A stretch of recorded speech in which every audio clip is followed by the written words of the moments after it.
Olá, meus amores! Estou aqui de volta hoje com uma entrevistada muito especial, Marcela Godoy, diretora de operações da ASSIM, Associação de Intérpretes e Músicos. Ele dá milhões de dicas para vocês, porque está na hora da gente aprender a ganhar dinheiro, né?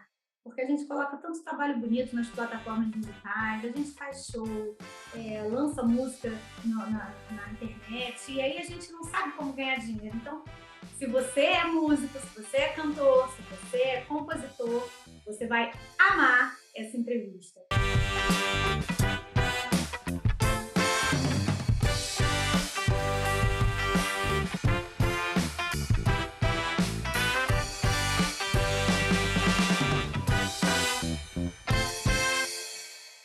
Olá, Marcela, seja muito bem-vinda novamente. Marcela já é nossa parceira, né? Desde a época do Instagram, está comigo. Muito obrigada novamente pela parceria. Tati, muito obrigada a você pelo convite. É sempre uma honra poder participar aqui junto com você. Eu tenho um profundo respeito pelo seu trabalho. As suas mentorias são maravilhosas. Eu tive a oportunidade de conhecer algumas pessoas que participaram dela. Um grupo sempre muito legal. Você está de parabéns e pode sempre contar comigo e com a Assim. Muito obrigada. Vocês são incríveis. A gente faz o que pode, né, para dar um gás aí na galera que está começando e tudo mais. Até porque eu fico impressionada, realmente é muita informação. Eu já fiz, acho que umas 2 ou 3 entrevistas. Já entrevistei também o Marcelo, que é seu irmão, que é presidente da ASSIM. E hoje, quando eu vim fazer meio que uma pauta aqui do que a gente conversaria, já me veio perguntas novas, você vê. E eu tenho 40 anos de carreira. Então, assim, eu fico imaginando realmente quem está começando, é muita informação e o que eles menos se preocupam é com essa parte, que é justamente a parte tão fundamental de qualquer trabalho, que é você registrar a tua obra e tudo mais, né? Então, vamos começar do começo? O que é a ASSIM, o que é a Abramos, o que é a UBC? Explica para a gente, por favor. Então, vamos lá. As entidades de gestão coletiva, como a gente chama, essas associações de música, são entidades que congregam titulares de direitos autorais e conexos. Então, a gente tem 2 formas de ver o direito autoral. Ele se bifurca, vamos dizer assim. O direito autoral ele vai proteger os direitos dos autores, das editoras, tudo aquilo que tem relação com o autor, com a composição. Ao passo que o direito conexo vai proteger a parte do fonograma, a interpretação de uma determinada obra musical. Então, aí a gente está falando de proteção do direito dos intérpretes, produtores fonográficos e músicos executantes, no caso da execução pública. Lembrando que as entidades de gestão coletiva, que fazem parte do ECAD, a gente está falando aí de execução pública, tá? Porque existem várias modalidades de direito dentro do direito autoral e não só a execução pública. A gente tem os direitos de reprodução, dentro deles os direitos de sincronização, tem a edição gráfica, musical, né? Então, assim, a gente está falando especificamente da comunicação ao público, que é fazer a música chegar à audiência de maneira geral. Então, através de rádio, televisão, TV a cabo, streaming, qualquer meio que seja. Então, de maneira geral, o trabalho nosso está concentrado em fazer, por meio do ECAD, a arrecadação e a distribuição desses direitos autorais. Então, as associações, elas unificam a cobrança no ECAD. O que é o ECAD? Que a gente ouve falar tanto. ECAD é a sigla para Escritório Central de Arrecadação e Distribuição. Então, como são 7 associações, a gente, por lei, é obrigada a unificar a cobrança nesta entidade ECAD, que também unifica a parte de distribuição depois do processamento de toda a informação ali que é recolhida dos usuários de música.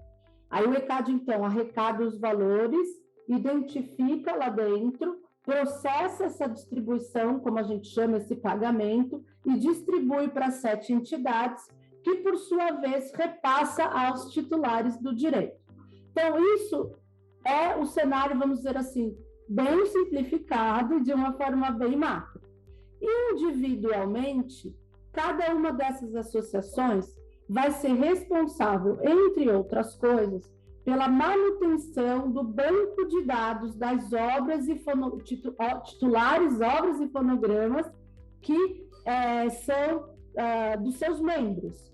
Então, quando você se torna um associado da Assim, a Assim faz o cadastro lá o seu pessoal como titular de direito nas categorias que você escolheu, autor, intérprete, músico executante, por exemplo. Produtor. E aí, com você próprio está a gente vai gerar o seu repertório.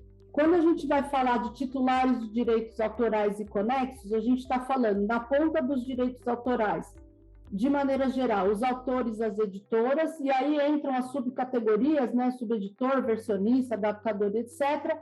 E na ponta dos direitos conexos, a gente vai ter os intérpretes, músicos executantes e produtores fonográficos. Então, os produtores fonográficos, eles podem ser independentes ou podem ser as grandes gravadoras, tá? Também são titulares de direito que eles têm sobre o fonograma. Muito bem. E o que acontece, como que essa informação toda se organiza dentro da gestão coletiva? As associações, elas atuam como mandatários dos seus titulares para a representação deles junto ao ECAD, a gestão coletiva, aos usuários de música. Muito bem. Quando você entra numa associação de gestão coletiva, você declara o seu repertório. Então, se você é um autor, você declara suas obras. Se você é um intérprete, você declara as gravações que você participou. Se você é um produtor fonográfico, você declara os seus ISRC, seus fonogramas. E isso vai compor o que a gente chama de cadastro, a base de dados do ECAD, para que o ECAD possa fazer a identificação desse repertório, uma vez que ele é informado pelos usuários. Como a gente tem a questão do repertório compartilhado, o que é um repertório compartilhado, né? Uma mesma obra, um mesmo fonograma pode ter titulares de diferentes associações. Então, existe aí a necessidade operacional, inclusive, de tudo isso ficar concentrado numa entidade só, que é o ECAD. Então, por exemplo, se eu faço o cadastro do meu pedaço da obra, eu tenho que informar também o pedaço da obra do autor, que é da outra associação. Muitas vezes, se essa informação não existe, eu posso comprometer essa arrecadação por parte desse outro titular. Então, como o cadastro ele fica unificado num lugar só, é possível que a outra associação, que é aquela que administra aquela parte daquela obra, consiga identificar essa parte que não foi identificada e, portanto, acertar o cadastro de forma que a obra ou o fonograma possam receber integralmente. Então, por exemplo, é um exemplo, na verdade, né, de como essa questão operacional pode funcionar. É muito grande, tá? De uma forma bem simplificada. Eu, Tati Pinheiro, vou gravar uma música e estou produzindo essa música. Eu entro como intérprete, como produtora, e eu, Tati Pinheiro, sou filiada à Assim. Então, a Assim é minha responsável. Só que o autor daquela música que eu estou gravando, os autores, enfim, pode ser um da Abramos e o outro da UBC, vamos supor. Que são as três principais, mas são 7 ao todo, como você falou. São 7, Então, aí, isso vai para o ECAD, de forma que o ECAD distribua para, assim, as minhas partes de intérprete e de produtora, para o compositor X, que é da Abramos, e para o compositor Y, ou um músico que esteja participando também, que é da UBC, por exemplo. Então, seria mais ou menos isso, a grosso modo. A grosso modo, sim. Se você tiver um fonograma ou uma obra 100% identificado dentro do ECAD, quando esse fonograma gerar uma receita de direito autoral, essa receita vai ser dirigida para cada um desses titulares dentro das instituições às quais eles estão filiados, sem nenhum problema para receber. Tá, e quando a pessoa se filia a qualquer uma dessas entidades, ela paga alguma coisa? Como é que funciona a questão financeira? Até porque a gente sabe que tem muito golpe por aí, né? Explica como é que é esse processo de filiação em si. Olha, o processo de filiação ele é submetido ao estatuto de cada uma dessas associações. Cada uma tem o seu procedimento, as suas regras de filiação. Na Assim, por exemplo, nós não cobramos filiação de titulares, mas nós temos algumas exigências para que sejam atendidas para que um titular possa se filiar. Então, é sempre muito importante observar quais as regras daquela instituição. Além das regras, também é muito interessante você verificar a atuação dessa instituição dentro da gestão coletiva, você tem uma boa entrada de relacionamento com essa instituição, né? É legal fazer uma pesquisa sempre, para você sempre estar dentro de uma instituição com a qual você sinta uma afinidade maior, né? A gente costuma falar isso. A gestão coletiva é muitas vezes parecida com aquela serviço de banco, né? Você tem 7 entidades que essencialmente fazem a mesma coisa, mas cada uma vai oferecer um relacionamento, um serviço diferenciado, dependendo da sua necessidade. Então, é muito importante que você esteja atento para essas nuances, de forma que você consiga se sentir bem atendido na entidade que você escolheu. Eu tenho meu depoimento pessoal, né? Que eu fui da UBC a vida inteira e agora falei, não, eu preciso de... A UBC é muito grande, né? Então, eu acho que para quem tem gravadora e tal, beleza, mas quando é você que tem que resolver tudo, como é o caso de quem é artista independente, eu estou muito feliz de estar na Assim, porque sei de mentorados meus que também se filiaram a vocês, do atendimento de vocês, da parceria, isso é muito importante. Até porque as dúvidas são enormes, são contínuas, as leis também mudam, né? É bacana a gente poder ter esse acesso. E o sistema de vocês online também é muito orgânico, é bem tranquilo, então não é nada realmente complicado. Se eu, que sou um horror, com um dinossauro, com tecnologia, me entendi, imagina essa galera toda nova. Agora, vamos entender, no mundo globalizado, a gente está falando aqui de entidades, né, de associações que são brasileiras, que são nacionais. Mas vamos supor que eu lance uma música que faz sucesso no Japão. Como é que é arrecadado o dinheiro, por exemplo? Eu gravei um barquinho. Sim. Aí o barquinho agora estourou nas lojas digitais da Ásia, vamos supor. Deus queira, amém, assim que seja feito. Que eu estou lançando barquinho mesmo. Aí estourou Japão, Coreia do Sul, China. Como é que é feita essa arrecadação internacional? Essa é uma pergunta muito boa e a resposta ela não é das mais simples, mas vamos lá. Primeira coisa que a gente tem que ter em mente é a distinção, como eu falei, entre o direito autoral e o direito conexo. Cada país ele tem uma sua própria legislação, né? Isso, de proteção para os direitos autorais e para os direitos conexos.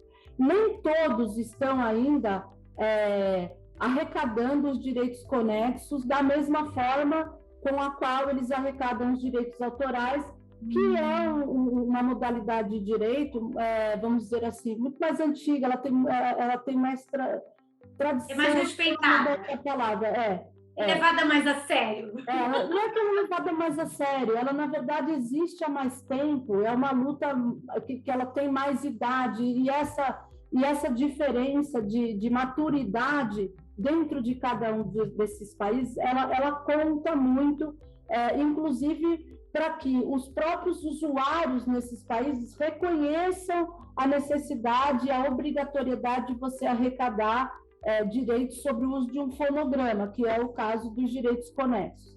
Então, você tem lá a Convenção de Berna, que reúne os países signatários ali para a proteção de direitos autorais, e a Convenção de Roma, que vai proteger os direitos conexos. Então, de maneira geral, os países signatários da Convenção de Roma são os países onde essa proteção existe.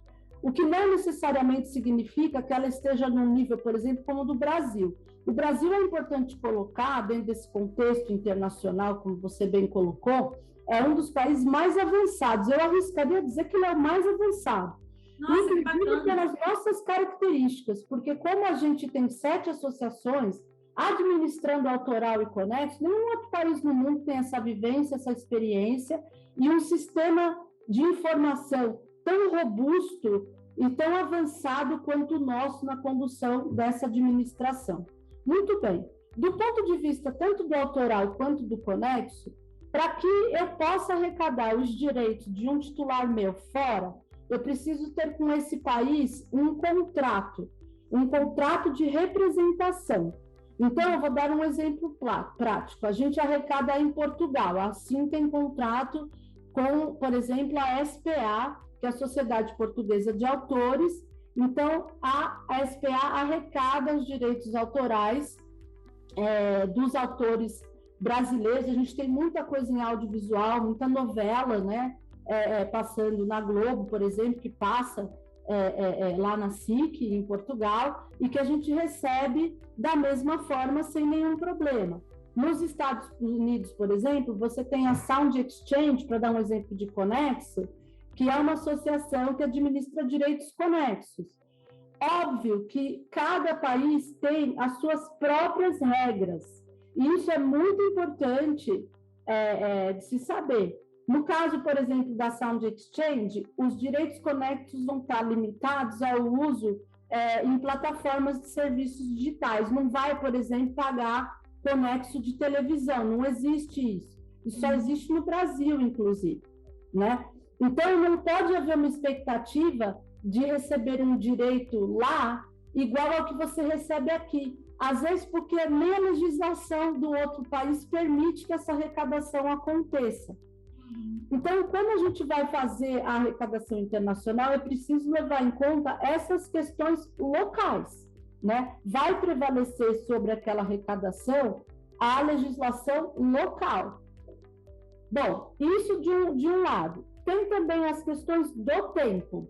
Normalmente, você leva mais tempo para receber arrecadações lá de fora, por uma série de fatores, tá? Inclusive, o próprio relacionado à operacionalidade da coisa toda, né? Então, de maneira geral, algumas associações enviam remessas uma vez por ano, outras 2 vezes por ano, cada uma tem o seu próprio calendário.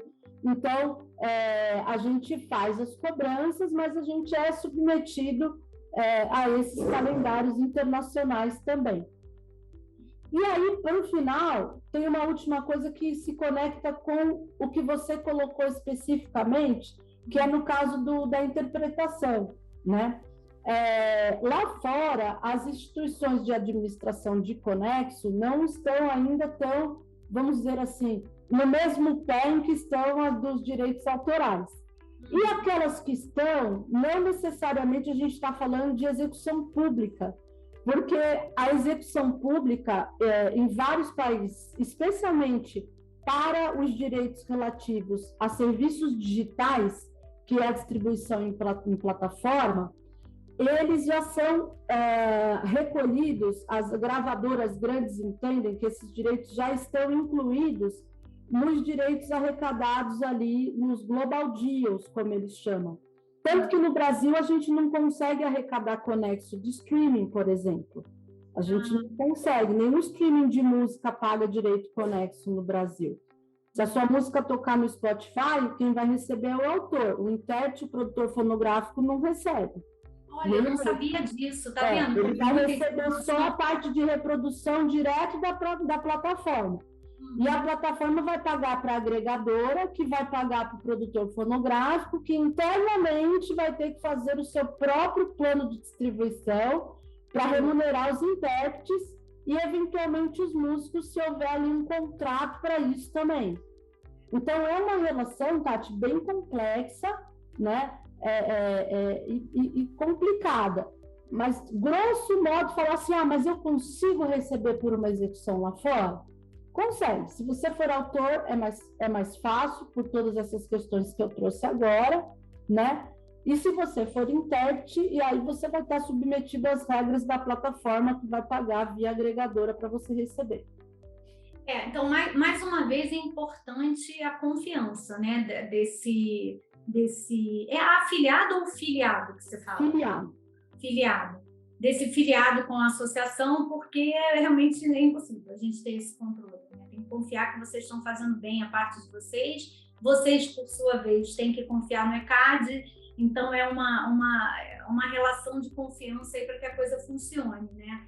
Sim. É bacana saber que o Brasil está avançado, que está, de certa forma, à frente, né? Sim. Que é uma coisa tão importante, né? Esse respeito à obra dos artistas, né? Porque eu vejo assim, o intérprete, eu não sou compositora, eu até tenho 2 músicas, mas eu não me considero compositora. O intérprete, ele também está colocando ali a alma dele, né? Também é a criatividade dele, também é o talento dele, assim como a música. Então, é importante que todo mundo saia ganhando nessa história, né? Sim, Até sim. porque a gente vive disso. Então, né, é importante essa relação de troca, né? Que muitas vezes as pessoas não entendem, né? Veem o artista um pouco como uma coisa vocacional, né? Como quase um médico, um professor. E, gente, todo mundo tem que ser remunerado, né? Todo mundo tem boleto para pagar. A gente investe muito na gente, né? Eu estou sempre me produzindo, assim como a maioria dos independentes. É videoclipe, aqui eu estou cedendo meu tempo, assim como você cede o seu. Então, assim, a gente precisa, né, ganhar dinheiro de alguma forma, né? É uma troca, né? E é importante que tenham realmente entidades que possam fazer esse papel de arrecadação. Agora, você falou, eu não sei se seria uma pergunta exatamente para você ou se seria uma pergunta para eu fazer futuramente para algum entrevistado do ECAD, mas vamos supor, é uma dúvida até que eu estou realmente agora no momento. Eu vou fazer um show e como é que eu faço a arrecadação do ECAD? É a casa de show que faz? Sou eu que faço? Eu tenho que listar todas as músicas? Eu comunico a Sim ou ao BC ou Abramos ou não? Eu só comunico ao ECAD? Como é que funciona no caso de shows, de apresentações ao vivo? Então, vamos lá. Primeira coisa, eu posso só voltar no comentário que você fez, claro, que eu acho importante? Você falou claro. dessa coisa da relação de confiança e etc. E eu queria só reforçar que as associações hoje, e não somente por conta de todas serem entidades muito sérias, né, fazendo o que faz, o ECAD também, uma entidade extremamente séria, mas hoje, com a questão, inclusive, da informática, do jeito que está, trouxe muita transparência para o negócio, né? Havia sempre uma preocupação em deixar as coisas cada vez mais transparentes em razão da complexidade do nosso negócio. Uhum. Então, muitas vezes, quando o negócio é complexo demais, as pessoas tendem a achar que, ai, nossa, mas será que é isso mesmo? Será que é assim mesmo? Né? Então, as associações têm oferecido aos seus associados, e todas as 7 têm feito isso cada vez mais, uma aproximação e dando cada vez mais autonomia para esses associados acessarem os seus repertórios através dos seus portais na internet, etc. Né? Então, eu acho que essa questão dessa evolução tecnológica, ela contribui também para que os associados fiquem muito tranquilos em relação ao trabalho que é feito. Né? Então, as associações, elas participam de comitês técnicos dentro do ECAD, que são muito sérios, as comissões de arrecadação, distribuição, tecnologia, auditoria, tem as assembleias gerais que acontecem mensalmente, são reuniões entre os dirigentes das associações e o corpo executivo do ECAD. Então, é um sistema extremamente seguro, regulamentado por lei, fiscalizado por entidades governamentais, né? Antes, no governo anterior, era por meio do Ministério do Turismo, onde ficava a Secretaria de Cultura. Agora, com o retorno do Ministério da Cultura, a gente volta a reportar para o MINC. Então, assim, só para deixar claro que esse negócio não é uma aventura, é um negócio que está muito estabelecido no Brasil e que, sim, o Brasil é um exemplo para o mundo, né? E eu até falo com certo orgulho, para você ter uma ideia do grau de seriedade que a gente atingiu e maturidade. Hoje, o chairman do board da CISAC, que é a Confederação Internacional de Sociedade de Compositores e Autores, é o CEO da UBC, o Marcelo Castelo Branco.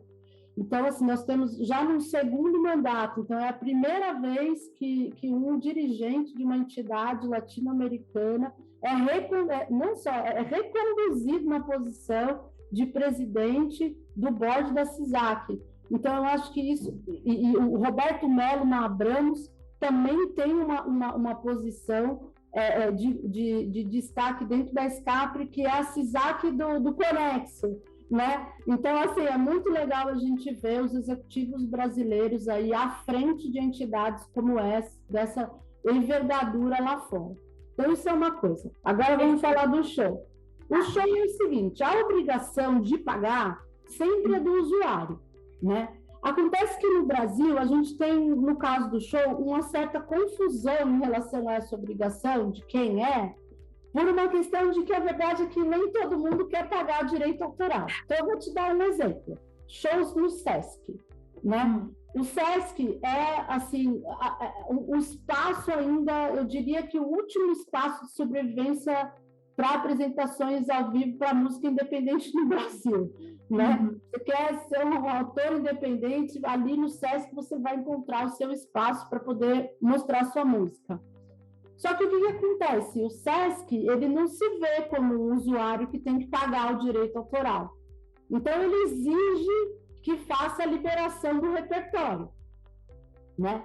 Então, no caso, por exemplo, do Sesc, ele vai pedir para que seja feita junto ao ECAD e às associações, por consequência, a liberação desse repertório para que esse direito de execução pública não seja cobrado.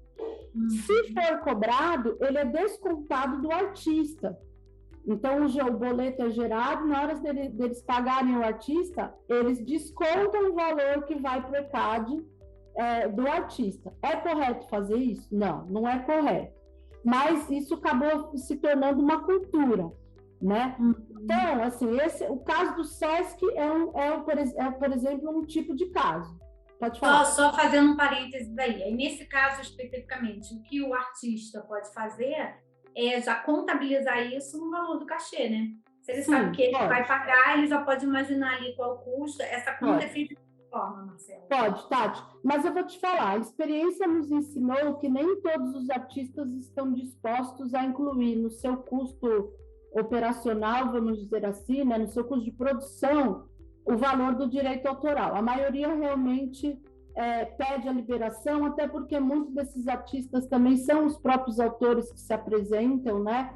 Então, invariavelmente, isso acontece. Se você tem um show que tem uma dimensão um pouco maior, aí sim, muitas vezes a gente lida com essa questão de a pessoa acrescentar esse valor ao valor do custo da produção. Bom, se você vai fazer vai para um show, por exemplo, de prefeitura, alguma coisa assim, a responsabilidade da arrecadação é do contratante. Então, quem vai ter que pagar esse direito autoral é o contratante. O que é interessante fazer? Se você é intérprete, você pode encaminhar o setlist do seu show para a sua associação, para que ela possa verificar junto ao ECAD se essa cobrança foi feita de maneira devida, se o contratante, o produtor do show, enviou esse repertório para que ele possa ser distribuído, porque a gente tem uma coisa que é muito louca, muitas vezes a arrecadação acontece, mas a informação do que foi tocado não chega, e aí o dinheiro fica lá esperando para ser distribuído, até que ele seja identificado, e às vezes ele nunca é identificado, né? E aí prescreve o direito. Então, assim, é muito importante, quando for fazer o show, informar a sua sociedade de gestão coletiva, vou fazer o show, tal data, tal, independentemente de haver ou não haver uma liberação. Porque essa documentação dando entrada no ECAD, o ECAD consegue fazer a distribuição para os titulares de direito corretamente. Lembrando que para show, só direitos autorais, não existe o direito conexo. O direito conexo está atrelado à utilização de um fonograma, né? Então, no caso da apresentação ao vivo, não caberia aí uma cobrança de conexo. E alguém é penalizado se ninguém pagar, se ninguém informar? Como é que funciona essa fiscalização? O ECAD ele pode acionar, né? Normalmente a gente faz isso. Se o ECAD não recebe, ele vai para cima desse usuário inadimplente, usando os meios que a gente tem comercialmente de fazer uma cobrança. Eu sei que quando é show muito grande, eu me lembro quando eu fui produtora de um festival de música, né? Fui produtora, não executiva, né? Produtora de relação mesmo. Vou colocar a mão na massa, não que o executivo também não coloque, mas enfim.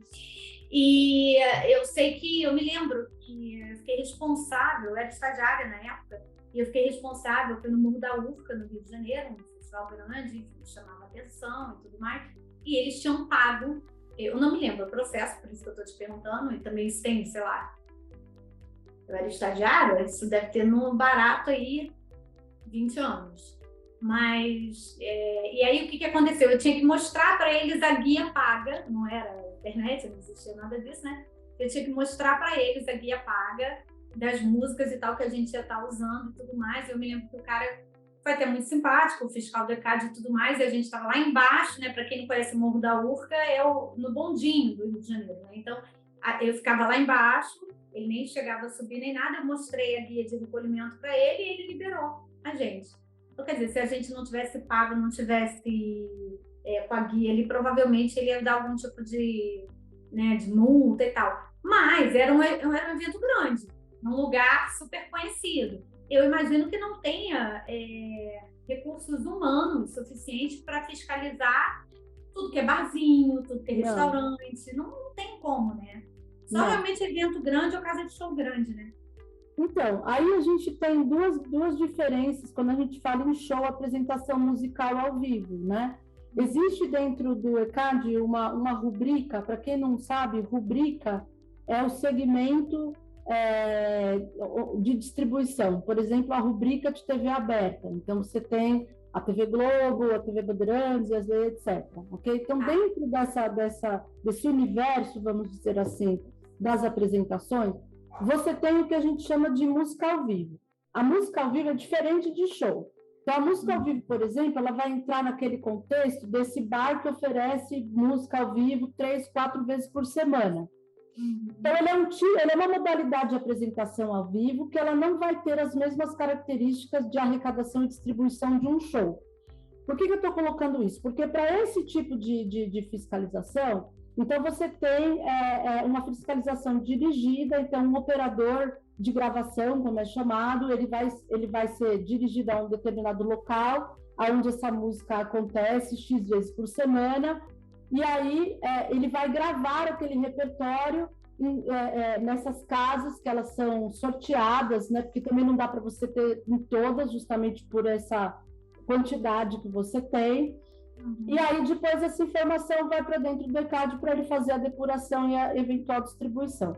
No caso dos shows, fica mais difícil realmente você estar em todos os lugares. Então, é verdade que a gente tem muita deficiência ainda de conseguir captar todos os shows que acontecem, né? Muitos dos shows que a gente consegue arrecadar hoje, a arrecadação às vezes acontece a posteriori, então a gente fica sabendo do show que aconteceu em tal lugar e o ECAD vai lá e autua, faz uma cobrança, ou às vezes ele faz isso antes, mas o usuário não quer pagar, mas o ECAD não pode impedir que o show aconteça.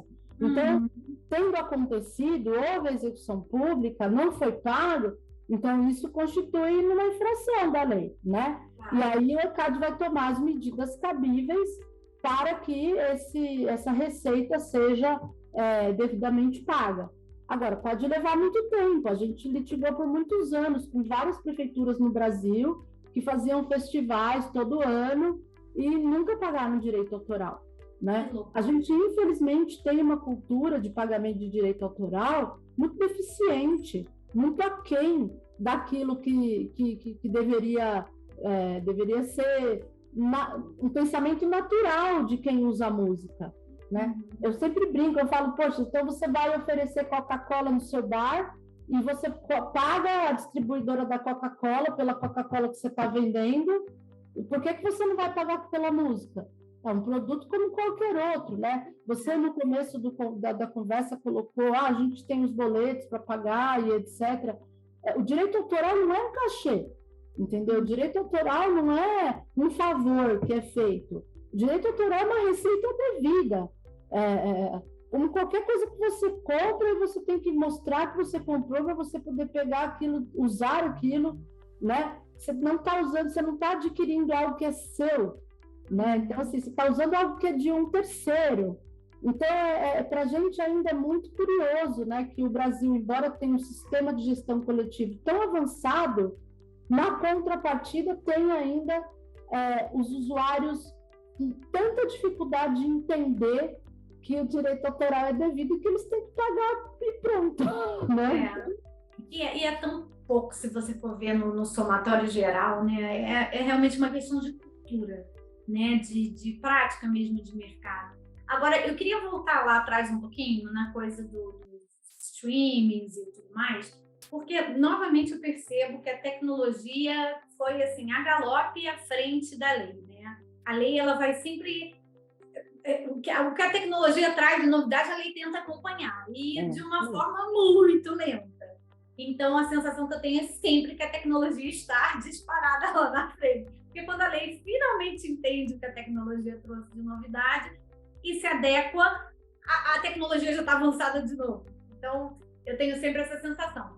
Mas eu me lembro que o Trends do ano passado, que eu inclusive fui convidada por vocês pela Sim, adorei a experiência, eu me lembro que o Trends, que é um evento de tendências, né, na área musical e tal, basicamente todos os painéis, né, eram sobre essa questão do amadurecimento da lei no sentido de arrecadar e de que os streamings levem mais a sério, né? Então, eu vejo que já há um movimento de vocês para que isso também seja regularizado, né? A gente consegue, né? Eu acho que houve um grande divisor de águas no Brasil, foi a decisão do ministro Alexandre de Moraes, na época ele não era do STF, acho que ele era do STJ, se não me engano, numa decisão de um processo que o ECAD movia contra a Oi, em que se definiu, ali foi o grande marco, vamos dizer, né, em que se definiu que o streaming era execução pública, né, e a partir daí a gente conseguiu avançar em todas as cobranças em todos os usuários de streaming. E só que a questão é que as dificuldades elas são muitas, não só no sentido de você conseguir fazer o usuário pagar, mas também nos valores que são devidos, né? Então a gente às vezes tem dificuldade, por exemplo, de conseguir avançar nessa questão da melhoria da arrecadação dos valores. Não, às vezes você consegue fazer a cobrança, mas ainda você não consegue cobrar no preço que seria considerado o preço justo. A gente tem um outro agravante no Brasil com relação aos streams, especialmente as plataformas internacionais e as plataformas de música, que é a cobrança do conexo. No Brasil, não se separa direito autoral do direito conexo na hora de você cobrar o usuário. No entanto, no caso do streaming, como tem aquela questão que eu comentei dos acordos globais que são feitos diretamente entre as grandes gravadoras e as DSPs, a gente acaba sofrendo por tabela, né? Então, o efeito colateral em nós é que a gente não consegue fazer esses usuários entenderem que essa cobrança, primeiro, ela é devida, segundo, que esses acordos globais, por exemplo, não congregam os produtores fonográficos independentes. Então, eles se arvoram num acordo que é feito com 10, 12 grandes companhias aí, 12 eu estou citando, eu estou achando muito até, são menos de 10, na verdade, as majors, né, como elas são chamadas, e fecham um espaço para que a gente consiga melhorar essa arrecadação, inclusive levar o direito a quem não tem, né? Então, assim, é muito complicado a gente conseguir hoje, está sendo muito difícil conseguir vencer essas barreiras dentro das plataformas de música. E nas plataformas de audiovisual, a gente está dando pequenos passos nesse sentido. Então, o grande usuário aí, a Netflix, por exemplo, a gente ainda não arrecada conexo, mas, por exemplo, a Globoplay, que já é um usuário, a Globo, né, de um grupo Globo, que já é um usuário, já do ECAD há muitos anos, entende, com eles eu não tenho que ensinar que conexo faz parte do direito autoral. Porque já vem de uma cultura das novelas, né? Então, assim, eles já trouxeram esse conhecimento dessa parceria. Não, já litigou com o ECAD muitos anos também, durante, né, quase mais de 10 anos aí. É mesmo? Uma barra aquele período.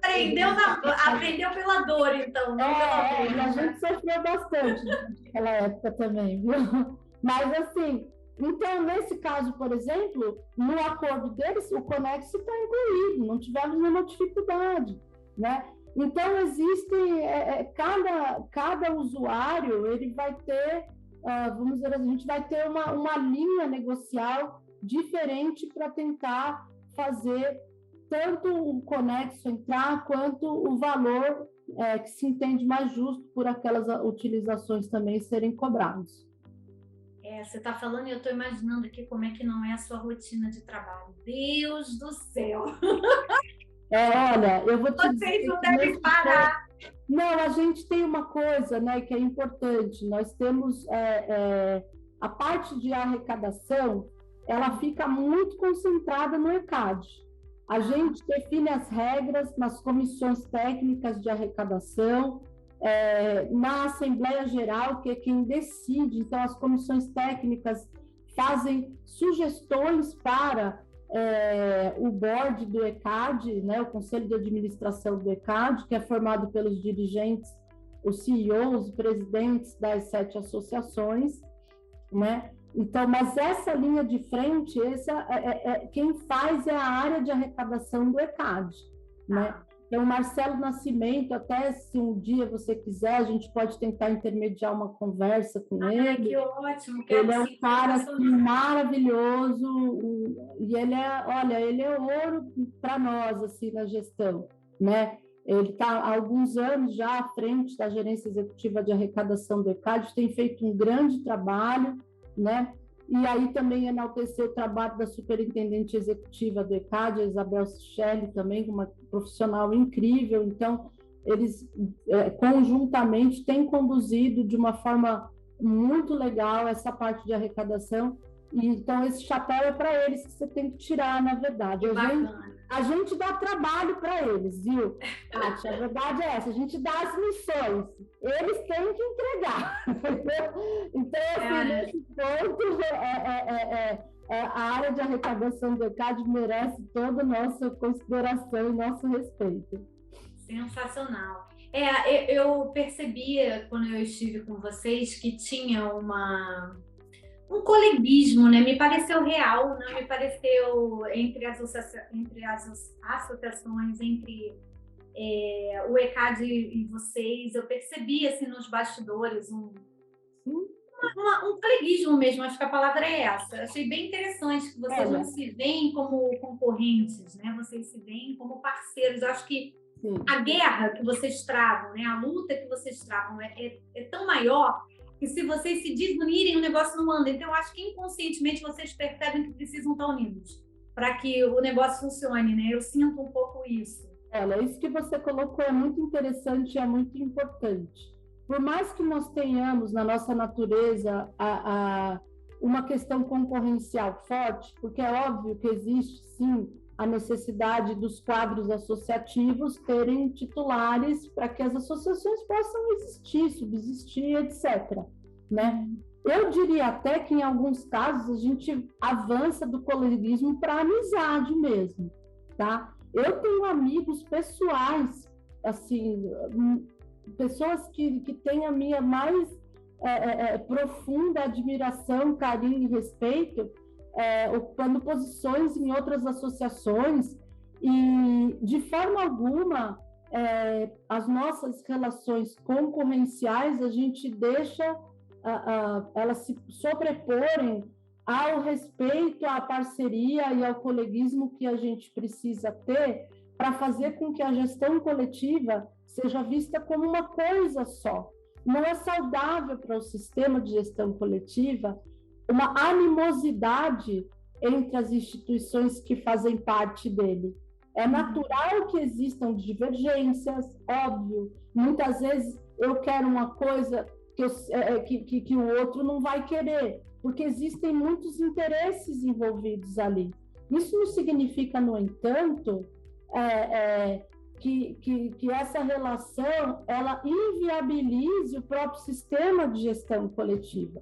Se você tivesse uma relação de inimizade, animosidade muito grande entre as pessoas que estão à frente do negócio, ele ficaria inviável, né? E outra, são profissionais maravilhosos, a gente aprende muito mutuamente ali, né? Nesse ambiente das comissões técnicas, onde todas as associações estão ali representadas, né, pelos seus gerentes, seus diretores de operação e etc., são sempre reuniões muito ricas, né? O pessoal do ECAD, então, Nossa Senhora, eu poderia falar aqui a tarde inteira das pessoas com quem eu convivo há 22 anos que eu tenho de gestão coletiva.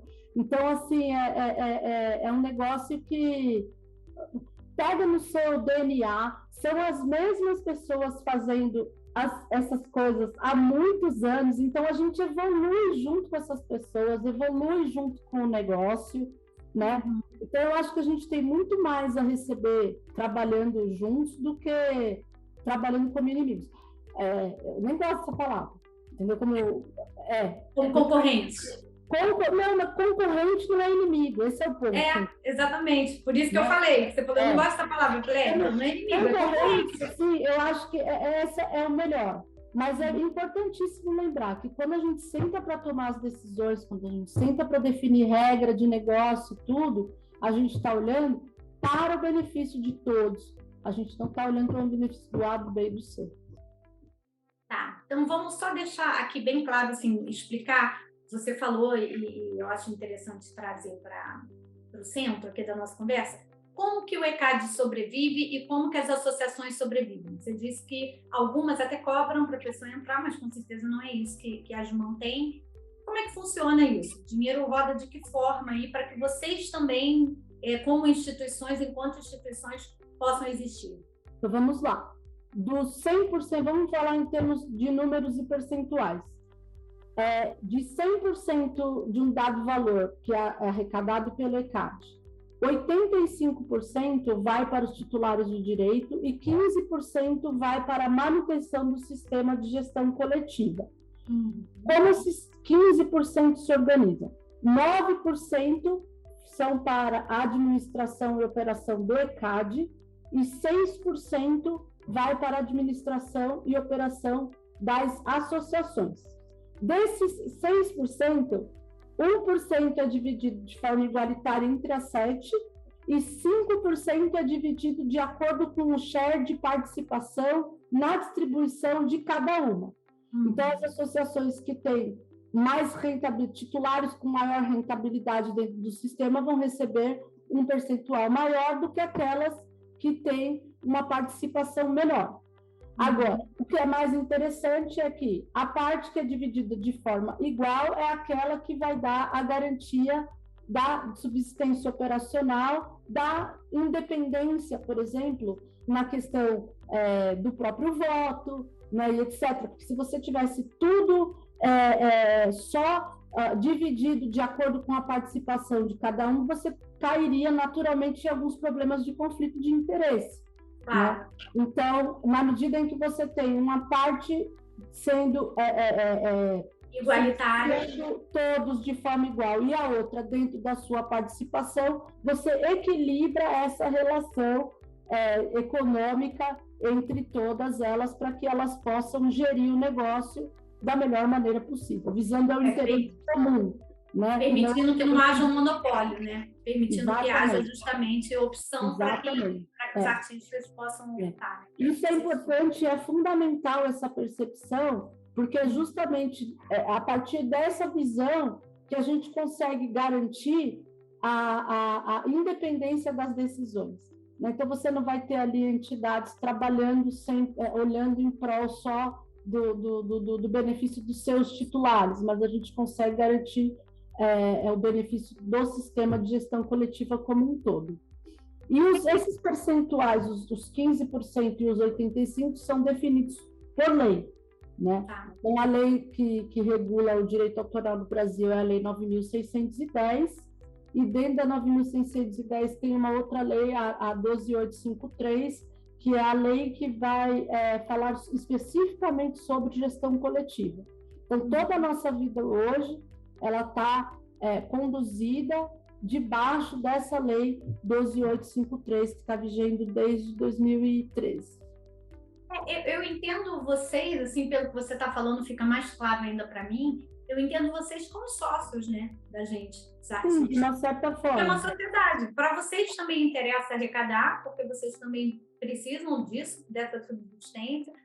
Para o ECAD também. Então, é um ecossistema que se retroalimenta. Todo mundo precisa de todo mundo. É como se fosse uma sociedade entre todos nós, onde cada um tem um percentual, né? Eu vejo assim, de uma forma bem resumida, eu vejo assim. sim, não é muito diferente do que você está dizendo, assim, olhando para isso na prática, né? As diferenças estão no tamanho das entidades que estão ali fazendo esse trabalho, né? Na forma como as associações todas têm muita autonomia para conduzir os seus próprios negócios, né? Algumas têm mais expertise em um segmento do que em outro, mais destaque em um segmento do que em outro, mas essencialmente todas fazem o mesmo trabalho. E sim, de uma certa forma, é como se nós fôssemos sócios de um mesmo todo mundo é parceiro, né? O que eu estou vendo assim, de uma forma super simplificada, mas é isso, assim, é um ecossistema que precisa um dos outros, né? Porque sim, eu já vi muito artista falando como se fosse nem tanto engraçado isso, né? Não falando das associações, não, mas falando do ECAD, como se o ECAD fosse um inimigo, como se o ECAD fosse um problema. E não é, ele é um problema para o contratante que não está a fim de pagar, porque o ECAD nem para ser um problema, né? Então, a gente já paga, o contratante paga impostos lá para um monte de coisa, por que não pagar o ECAD, né? Que não é um imposto, mas enfim. Estou aqui trazendo de uma forma bem simplificada para quem está assistindo. A melhor forma que você pode fazer é essa mesmo. Então, assim, gente, o ECAD é parceiro, vocês são parceiros, né? Todo mundo precisa de todo mundo para o sistema funcionar, né? Sim. Olha, eu vou te falar, é uma coisa muito maluca, porque a gente já fez... eu acho que essa questão de imagem, da gestão coletiva, do ECAD, nos últimos 10 anos, deu um salto positivo muito grande, graças a Deus. Porque eu vou te falar, eu estou nesse negócio há mais de 20 anos. E eu vou dizer para você que, nossa, todas as vezes é como se você tivesse que fazer uma defesa cada vez que alguém pergunta o que você faz, onde você trabalha, com o que você trabalha. O que causa muita estranheza, né? Porque você veja, eu acho uma incoerência os titulares falarem mal contra o sistema de gestão coletiva, que é um sistema que está ali para defender os interesses e os direitos dele. Eu não diria nem interesse, mas assim, os direitos deles. Eu entendo que existem muitas críticas e elas são saudáveis e necessárias, porque por mais que a gente tenha, como eu falei, um sistema extremamente desenvolvido e que serve de modelo até para o mundo, a gente está falando de um país que tem dimensões continentais. Então, para você conseguir ter um nível de capilaridade a ponto de estar em cada cidade do Brasil para fazer essa arrecadação, é muito complicado, é muito difícil, né? E a gente sabe que assim como em todos os mercados, o da música não é diferente, você vai ter alguns produtos musicais, alguns artistas que vão se destacar mais do que outros, que existe uma sazonalidade, hoje eu estou em alta, amanhã eu estou em baixa e etc. Então, às vezes, tem muita gente que não conhece ou, às vezes, nem quer conhecer, né? É mais fácil sair falando mal do que tentar entender o sistema, como ele funciona. E a gente tem que lembrar que a execução pública paga o que está tocando, né? Então, se por algum motivo a sua música, que fez muito sucesso 15 anos atrás, hoje ela deixa de fazer, não está mais tocando com a mesma frequência, a sua receita vai cair. E tem gente que acha que não, que nossa, mas aí aqui... Enfim, então a gente lida com todo tipo de problema envolvendo não só os usuários, mas às vezes o próprio entendimento dos titulares, de quem a gente é muito parceiro, né? Lá na Sim a gente tem uma preocupação, e você é prova disso, Tati, de formação do titular do direito para o conhecimento do direito autoral. Então, a gente pega na mão mesmo, explica o que é desde do conceito de obra e fonograma até um cadastro, isso, aquilo, para a pessoa entender e poder cobrar, né? Aí eu acho muito mais legal, inclusive, né? Do que simplesmente você... Mas eu vou te falar, é um sistema que historicamente no Brasil, e de forma às vezes injusta, eu diria, apanha bastante, né? Dos próprios titulares, muitas vezes. Mas eu acho que de uns 10 anos para cá a gente vem conseguindo melhorar muito. Como eu te falei, esse método de trabalho que a informática proporcionou, com mais acesso transparência, né?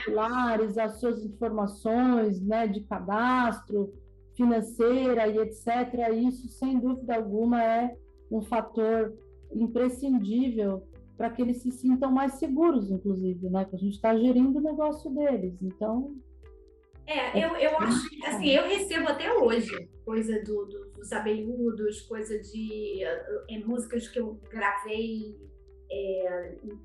um disco solo, até hoje. Então, eu acho que é mega importante, sabe?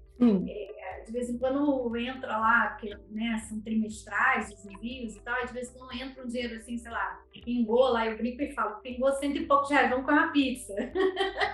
mas é um dinheiro que você não está esperando, né? E que, agora, independente da quantia que você vai receber, tem que receber. Eu acho que a gente tem que partir dessa conscientização, né? Da importância de que é um negócio, de que é um trabalho, e como todo trabalho, tem que ser remunerado. Né? E como você muito bem falou, não é a casa da mãe Joana e que todo mundo entra e sai. Não é assim que a banda toca. Né? Cada música teve um tempo, uma energia, uma dedicação, né? Um processo criativo, e isso tem que ser remunerado. Né? Então, eu acho que antes da preocupação de quanto eu vou estar recebendo, existe o teu compromisso com você mesmo, né? De você se apropriar da tua própria obra e dizer, peraí, não é assim, vai chegando, vai pegando, vai usando, que isso? Não. Né? Então, acho que tem uma questão aí muito mais de cultura mesmo, da gente se autovalorizar enquanto artista e fazer valer nossos direitos, nossos interesses, como você muito bem falou. Tem que conhecer. Uma coisa que a gente bate muito na tecla é que, às vezes, as pessoas estão tão ávidas a querer, vou colocar logo meu fonograma na plataforma, vou e não tem cuidado, muitas vezes, de se informar sobre como aquela agregadora está trabalhando, ou enfim, sobre o que significa, o que está para além, né? Depois que a minha música foi para o mercado, e agora? Entendeu? Então, assim, é preciso, no meu entendimento, né, que o artista, especialmente o artista iniciante, já tenha a preocupação de começar entendendo essa parte da administração da sua música. Né? Então, saber que se ele é um autor, ele vai ter que se preocupar com A, B, C. Se ele é uma gravadora que quer um selo, que quer começar a gravar músicas famosas, vai ter que se preocupar com as liberações, com isso, com aquilo. Vai ter que se preocupar, ter um plano de distribuição para quando receber o dinheiro da agregadora, ter que pagar direitinho quem tiver que pagar, para todo mundo receber. Porque, no final das contas, vira uma grande confusão. E a verdade é que é o seguinte, a gente tem notado que, como está cada vez mais fácil você conseguir distribuir fonograma em plataforma, por conta de inúmeras agregadoras que existem, as pessoas não sabem nem o que acontece depois que você coloca o seu produto lá.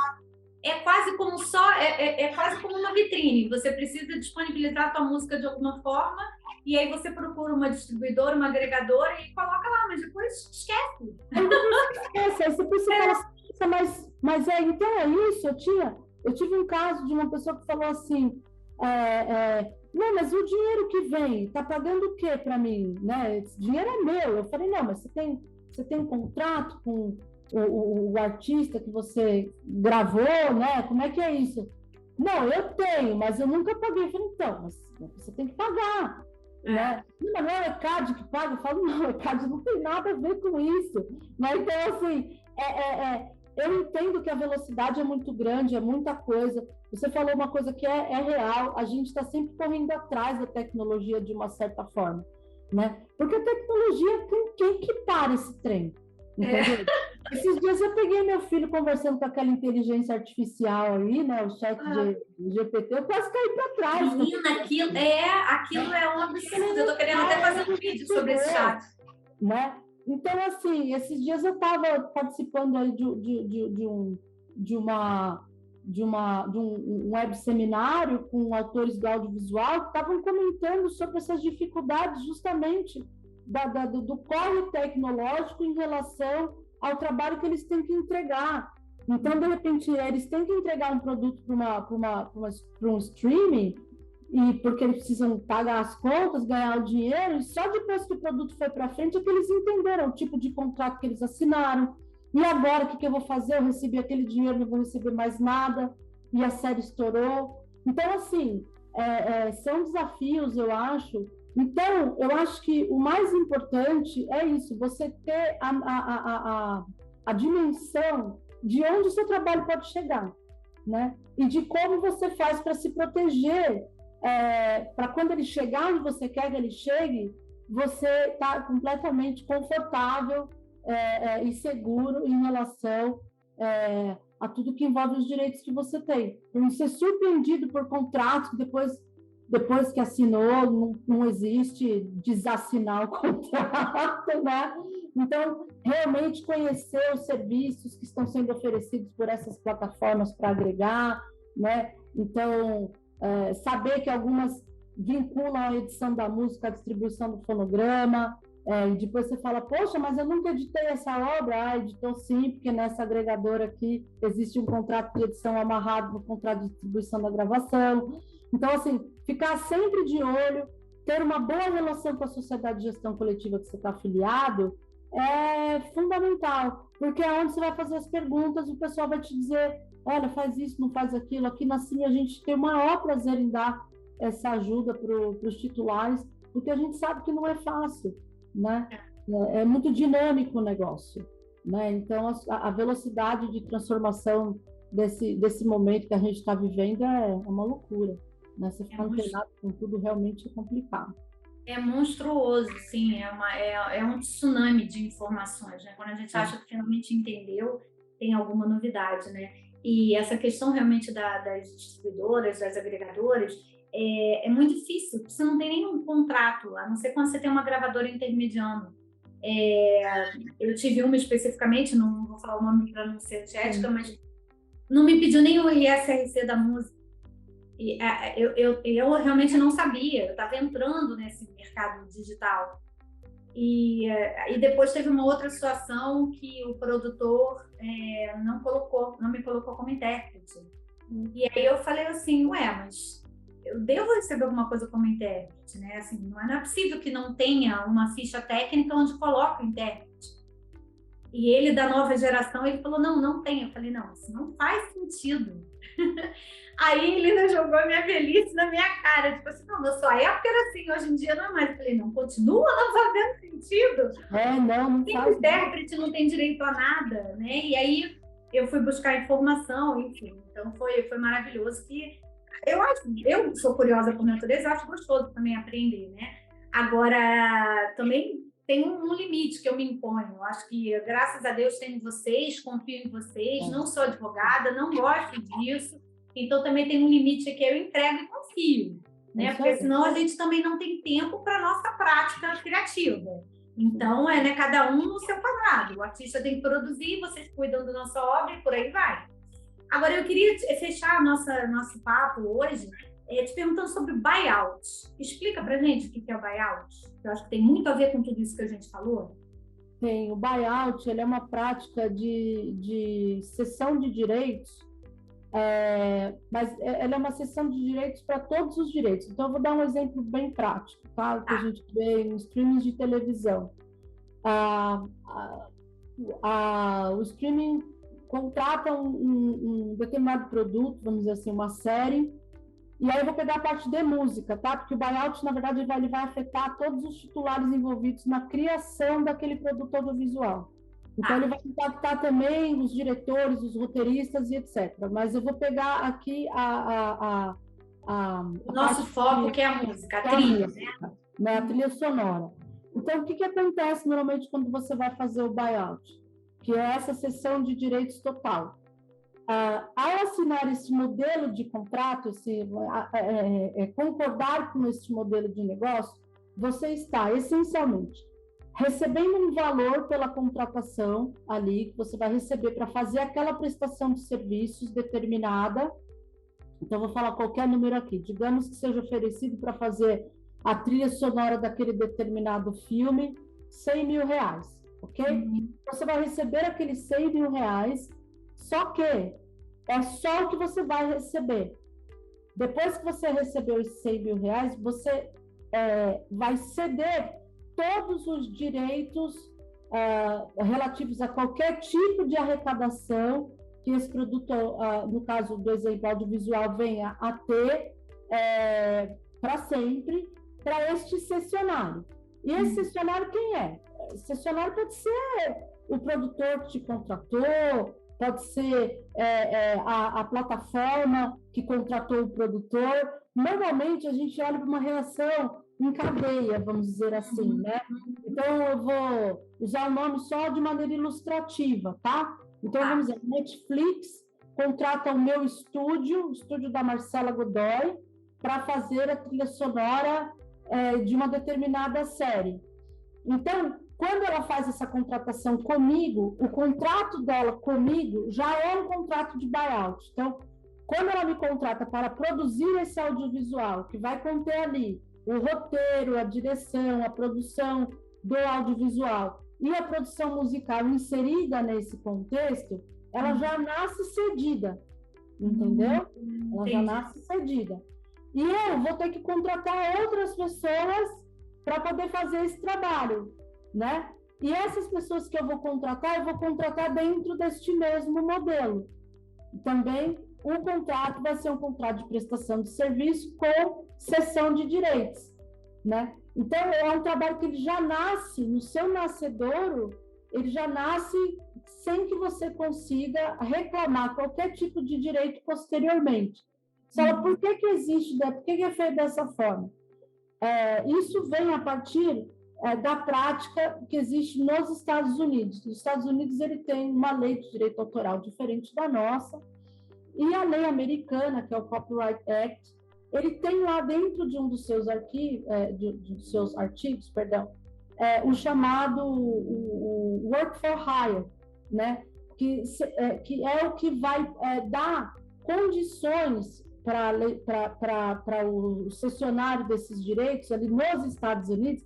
Existe na lei deles já essa presunção de que este tipo de relação ela já é uma relação de cessão de direitos no seu nascedouro, né? Porque justamente é uma prestação de serviço com essa cessão amarrada nela. Porque eu estou te contratando, como diz o próprio nome, Work for Hire, né? Eu estou contratando para você fazer aquilo, né? É a natureza da prestação de serviço. Então, o produto daquele trabalho é meu, não é seu, né? No Brasil e em outros países, a gente não tem essa presunção de cessão diretamente por conta desse tipo de relação. Esse Work for Hire, na lei americana, ele está, inclusive, vinculado à produção audiovisual. Esse é um detalhe importante que eu esqueci de comentar. Eu citei o audiovisual justamente por causa disso, né? Mas a lei brasileira permite que você faça a cessão de direitos para quem quer que seja. Ela pode ser uma cessão total de direitos, né? Então, o buyout vem se falando muito nele em razão dessa questão. Porque uma vez que você cedeu todos os direitos, você aquela receita foi a única que você recebeu, e aquela série pode fazer o sucesso que for, ter bilhões e bilhões e bilhões de streaming, e você não vai receber nada por isso, né? E no nosso caso, por exemplo, aqui no Brasil, como em outros países, essas grandes produtoras de audiovisual, elas têm usado isso como forma de barganha para diminuição do preço que é cobrado por essa utilização. Eles querem dizer assim, eu sou dono completamente de todo esse acervo do catálogo, então esse produto do qual eu sou dono, eu não vou pagar por ele. Caramba! Então, assim, tem havido, ao longo dos últimos anos, muitas campanhas internacionais, inclusive, tentando motivar os autores a serem mais duros nessas negociações e não assinar contratos que tenham essas características. O problema que a gente vê é que é uma dificuldade muito grande para o autor conseguir fazer isso, porque muitas vezes ele não tem esse poder de barganha. Se ele nega assinar o contrato, tem uma fila de outros autores que pode assumir o trabalho e falar, não, deixa que eu assino, eu faço, eu recebo, eu abro mão de receber, né? Então, a gente tem uma preocupação muito grande, né? E aí, agora, eu posso até falar um pouco, assim, pessoalmente, né? Na minha visão, que só conseguiria se resolver de uma forma mais efetiva com mudanças na lei, né? Você tem países em que a lei não permite que o autor ceda mais do que X% da sua obra, né? Patrimonialmente falando. Porque uma coisa você, o direito autoral moral no Brasil é irrenunciável. Não posso. Se eu sou o criador dessa música, eu sou o criador dessa música, não importa o quê. Mas a parte patrimonial eu posso ceder. E a parte patrimonial é aquilo que vai pagar minhas contas, em última instância. Né? Então, é importante para mim ter esse caráter irrenunciável do direito moral, mas aí eu estou falando, a Marcela está falando, né? Seria importante que a lei protegesse também, pelo menos, uma parte desse patrimônio, restringindo o percentual de participação que um cessionário pode ter em uma determinada obra, né? Como é feito em alguns países. Há países, por exemplo, a Coreia, que o cinema coreano está cada vez mais conhecido do mundo, não à toa, justamente porque ela tem leis que protegem muito os seus criadores nacionais. Interessante. Né? É muito interessante. Eu sou fã, eu adoro as séries, os filmes, estou quase aprendendo coreano. Você vê, a Netflix tem uma rubrica inteira só de coisa coreana lá dentro, né? E você fala, poxa, a Netflix financia todas essas produções, sim, mas dentro de uma regra na Coreia que foi muito clara. Os caras chegaram com aquele caminhão de dinheiro para investir em produção audiovisual, e eles falaram, seu dinheiro aqui é bem-vindo desde que, né? Então, lá não existe o buyout, né? Lá há um limite para o qual o autor pode fazer a cessão desses direitos. Porque você não pode simplesmente ter um dinheiro para fazer o investimento. É preciso que esse dinheiro chegue a todos nessa cadeia produtiva, né? E a gente sabe que hoje esse mercado movimenta muito dinheiro, é um mercado que tem crescido cada vez mais. Então, nesse contexto de crescimento, justamente porque esses investimentos bilionários estão acontecendo, é que começa a surgir essa preocupação na outra ponta. Você fala, mas espera aí, a gente vê o dinheiro circular, mas cada vez mais esses modelos de negócio não estão permitindo que essa receita chegue no criador. E ele não afeta só o criador da trilha, não. Ele vai afetar o criador, o diretor e o roteirista. O roteirista. Todo mundo assina esse buyout. Então, o esforço hoje que existe da comunidade criativa é no sentido de tentar localmente, porque isso é uma coisa que depende das legislações dos países mudarem, né, avançarem ou não, no sentido de proteger esses percentuais e também estabelecer o que no caso dos investimentos do streaming, né, as questões que são chamadas de cota de tela, né? Então, o que seriam essas cotas de tela? Seriam aquela quantidade mínima de produções nacionais, locais, que aquele país tem que ter, entendeu? Para que a distribuidora possa entrar para operar naquele lugar. A gente, quando... Foi muito louco, porque o Brasil tem essa lei para a TV a cabo, né? Quando a TV a cabo chegou no Brasil e tal, e houve... depois que ela se estabeleceu e etc., houve essa preocupação de fazer aquelas regras relacionadas à quantidade de produtos nacionais que tem que ter nas televisões a cabo. Nossa, isso foi maravilhoso para o fomento da produção audiovisual no Brasil, né? E foi muito interessante, porque na época as operadoras todas falavam: nós vamos todo mundo sair do Brasil, porque não vai valer a pena investir no Brasil.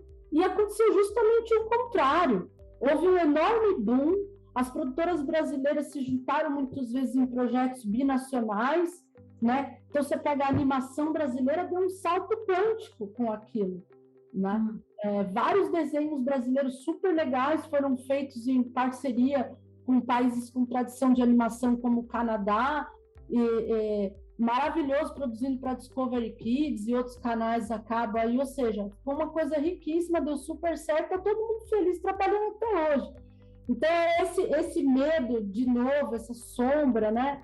A gente espera eu pessoalmente espero que no streaming isso também aconteça, porque aí a gente vai ter as duas pontas. Eu vou continuar tendo dinheiro para fomento de produção audiovisual nacional, mas a lei mudando, né, a gente conseguindo, ou seja, alguém propõe esse projeto para que faça essa proteção em nível percentual, né, para que o dinheiro continue chegando no autor. E para fechar, essa proteção ela é tão necessária que hoje só o buyout, ele sozinho ele não é um problema. Essa questão dessas relações contratuais, hoje você tem editoras que avançam muito dentro do percentual do autor. Querem mais do que 50%, às vezes. Caramba, nossa! A gente já viu, a gente tem histórias assim que você fala, meu Deus, como assim, né? Em contratos que são buyouts, mas não disfarçados. Visual, você entendeu? Uhum. Então, assim, Tati, é uma questão que ela é muito preocupante, né, para o direito autoral hoje no mundo todo, e que no nosso entendimento ela só vai conseguir, no meu entendimento, ela só vai conseguir ser vencida com modificações fortes na lei, de forma a proteger esses percentuais, de forma a proteger essa parte patrimonial aí do autor, né? Definindo, não vai editar a mais do que X% a sua obra, e aí você coíbe, porque dizer que o autor vai ter poder de barganha produtor de audiovisual, com uma plataforma de audiovisual para falar, não vou assinar esse contrato, então não vou fazer a trilha sonora, chamar outro, eles chamam outro, entendeu? Porque, inclusive, no caso específico do Brasil, por um lado, né, graças a Deus, o que não nos falta é ativo criativo, né? Exatamente. É o mais criativo do mundo. Então, assim, a música brasileira é riquíssima. Então, sempre vai ter profissionais aí, ou experientes ou iniciantes, que querem uma chance para entrar em certos mercados, né? E as pessoas têm que trabalhar, Tati. As pessoas têm que trabalhar, você falou, né? Então, não dá para a gente essa culpar quem aceita o buyout, né? Acho que é isso que você está querendo dizer, né?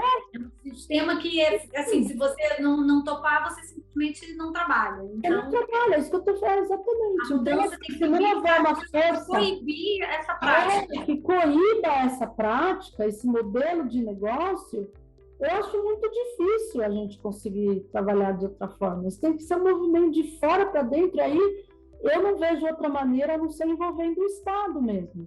Porque nas relações privadas, isso o que vai acontecer é o que já acontece, entendeu? Os contratos vão continuar acontecendo, as pessoas vão continuar fazendo a cessão dos seus direitos, e sempre que alguém puder avançar demais no percentual do outro, vai avançar pelo interesse qual seja. Entendeu? Então, isso é bem complicado. Você acha que já tem alguém à frente, vocês, enquanto associação, sei lá, algum deputado federal que cumpre a nossa causa, tem alguém à frente no Ministério da Cultura que possa fazer essa lei acontecer? Não, ainda não, até porque, Tati, a gente, infelizmente, a vida, a cultura brasileira, nos últimos 4 anos, sofreu muito, né? Então, os últimos 4 anos foram tão difíceis, especialmente para a indústria do audiovisual, que foi uma das mais atacadas, infelizmente, que hoje a gente está tendo que se recuperar de um fundo de poço aí, em que esse assunto se soma a um enorme conjunto de outros assuntos que estão em São causa, prioritários, né? No sentido de salvar a indústria do audiovisual no Brasil. Ela precisa ser resgatada, ela precisa ser salvada. Eu acho que o momento em que isso vai acontecer, talvez, seja um pouquinho mais para frente, quando a gente já tem alguma perspectiva de melhora, né? Com mais investimentos nessa área e etc. E aí esse assunto ele volta à tona, porque nesse momento o nosso audiovisual está praticamente parado, né? Está morto. Então as pessoas que têm todo o interesse e vontade que essa alteração na lei, enfim, que essa luta aconteça hoje, estão precisando voltar a viver, né? Então, assim, é um luxo até pensar nessa lei, né? Quando você não tem base. Tinha um projeto de lei nesse sentido de cota de tela para streaming, eu não me lembro agora qual foi o deputado que fez a proposição, mas isso já faz alguns anos, entendeu? Foi antes, eu acho, do último governo. E aí, por razões que eu nem preciso dizer, completamente parado durante todo esse tempo. Então, eu me lembro que eu não vou me lembrar o número dele agora, mas existe um projeto, sim, e ele era o único até então que tinha um olhar para essa questão, né? Agora, eu creio que dentro do contexto do renascimento do Ministério da Cultura, da volta dos investimentos da Rouanet, do Fundo Nacional de Cultura e os planos que existem aí desse novo governo para o fomento do audiovisual, certamente esse assunto vai acabar entrando na pauta, no radar, porque ele está diretamente relacionado a essa produção, né? Não vejo os diretores, os roteiristas, nem os autores dos argumentos musicais felizes cedendo todos os seus direitos assim, né? Simplesmente por conta de uma presunção de cessão que existe na prática em um país que tem uma legislação completamente diferente da nossa, né?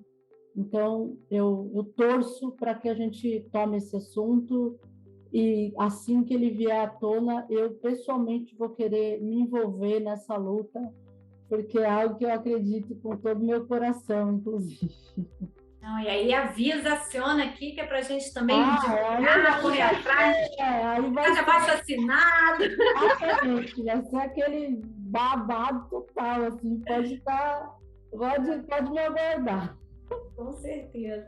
Querida, quero te agradecer muitíssimo novamente, foi maravilhoso. E olha, eu quero avisar a quem assistiu essa entrevista que eu tenho uma outra entrevista, que é uma live que foi feita no Instagram e que eu trouxe aqui para o YouTube com a Marcela. E, gente, vale a pena assistir, porque falamos de outros assuntos. Tirando a parte que ela explica o que é assim, que a gente repetiu hoje, falamos hoje completamente de outros assuntos, né, Marcela? É um assunto inesgotável, né? É bom saber que eu ainda consigo responder as perguntas todas. Nossa, não, você arrasa, porque é um assunto que é complicado fugir dos termos jurídicos, né? Da coisa processual. Então, é difícil. Eu tento trazer realmente aqui num formato como eu sou muito espontânea, muito básica, eu tento trazer nesse formato para que as pessoas entendam fazendo analogias e tal, de uma forma que fique realmente mais prático para a gente entender a funcionalidade disso na nossa vida, né? E foi maravilhoso, como sempre. Obrigada, é uma querida. Eu vou colocar na descrição do vídeo os contatos da Assim, para quem quiser conhecer um pouco mais. De qualquer forma, temos mais 6 bacanas no mercado, que vale a pena vocês conhecerem, usarem informações e tudo. Eu recomendo Assim por razões óbvias, né? Por isso estou trazendo Marcela aqui. Mas vale a pena vocês, inclusive, pesquisarem para verem o que mais se adequa à forma de vocês pensarem, trabalharem e tudo mais. E quero aproveitar para pedir, né, que a conversa era tão boa, eu esqueci, por favor, deem um like. Quem não está inscrito no canal, se inscreva. Eu estou sempre trazendo vídeos de cortes aqui das nossas entrevistas, dos nossos podcasts, e os que eu chamo de videocast, e os videocasts para vocês das entrevistas semanais. Super obrigada, Marcela, de novo. quer deixar uma palavra final, quer encerrar, fica à vontade. Não, eu quero agradecer, Tati. É sempre tão gostoso falar com você, é uma delícia, você é tão querida, tão simpática, tem sempre um sorriso, um abraço aí à disposição da gente. Eu adoro esse sorriso, esse abraço. Então, é só mesmo te agradecer de todo o coração pela chance de falar de novo e colocar assim à disposição de quem tiver vontade de conhecê-la um pouco mais profundamente. Então, muito obrigada novamente. Sinta-se abraçada. Em breve nos encontraremos, se Deus quiser. Sim. Pessoal, super obrigada por vocês estarem conosco. Tenho certeza que vocês gostaram. Não tem como não ter gostado dessa entrevista, dessa conversa. Coloquem nos comentários se vocês ficaram com dúvidas. Quem sabe a gente chama a Marcela aqui de novo no bate-pronto de perguntas e respostas de vocês. Então, comentem. E vamos trabalhar, galera, que o ano começou agora. Um beijo, querida. Fica com Deus. Amém.